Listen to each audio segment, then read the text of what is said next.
এখন থেকে আর পাস আটবো না। পাস আটার কোনো সুযোগ নেই। এখন থেকে আর পাস আটবো না।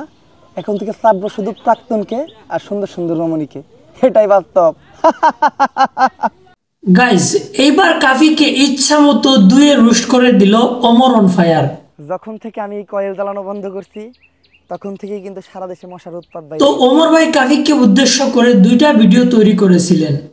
এই দুইটা ভিডিওতে প্রথম ভিডিওটাতে তিনি কাফিকে এমনভাবে রোস্ট করেন যেটা আপনারা নিজের চোখে দেখেন।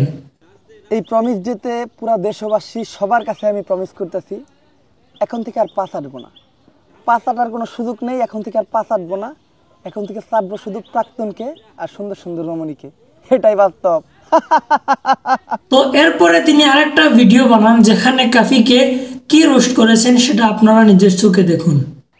একটা জিনিস কিন্তু মানতেই হবে ভাইয়া, যখন থেকে আমি কয়েল জ্বালানো বন্ধ করছি তখন থেকেই কিন্তু সারা দেশে মশার উৎপাত বাইরে গেছে। এই মশা তাড়ানোতে আমার কিন্তু একটা অবদান ছিল ভাইয়া। অবদান অস্বীকার করা যাবে না ভাইয়া। দুনিয়াটা কিন্তু গোল। এটাই গাইজ, আপনারা নিজের চোখে দেখতেই পারলেন।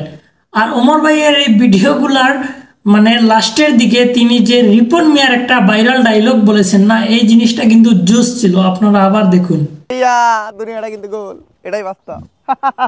I love you. এটাই বাস্তব। এটাই বাস্তব, আই লাভ ইউ, এই জিনিসটা কিন্তু খুব বেশি আমার কাছে পার্সোনাল ভাবে ভালো লেগেছে।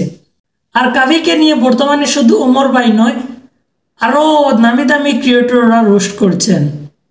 তো হয়তো এখন কাফি ভাই মনে মনে ভাবছে যদি বইটা না লিখতাম তাহলেও হয়তো ভালো হতো।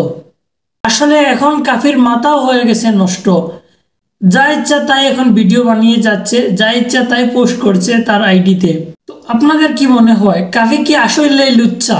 এটা অবশ্যই কমেন্ট করে বলবেন।